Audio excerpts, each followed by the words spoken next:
Hello everyone, welcome back to our channel Free Medha Maths Tutors. Polyset 2025 Day 14 Trigonometryలో కొన్ని important sums అయితే discuss చేద్దాం. చూడండి, find the value of theta in 2 cos 3 theta equal to 1. 2 cos 3 theta value 1 అయితే theta value ఎంతో find out చేయాలి మనం.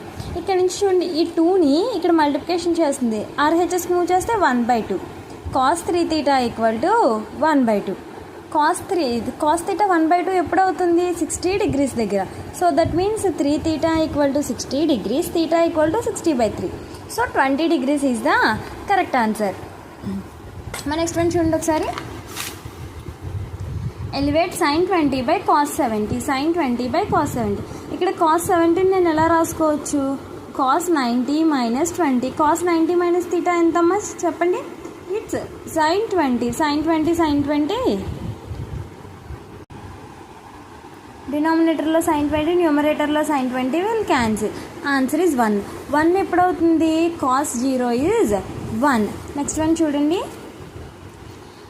If x equal to 2019 degrees, then what is the value of sin square x plus cos square x?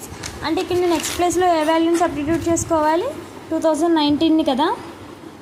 sin square 2019 degrees plus cos square 2019 degrees equal to 1. sin square theta plus cos square theta equal to 1. దీని full video కావాలంటే కనుక డిస్క్రిప్షన్లో link ఉంటుంది, అక్కడ నుంచి చూడండి. All the best all of you. Thanks for watching this video.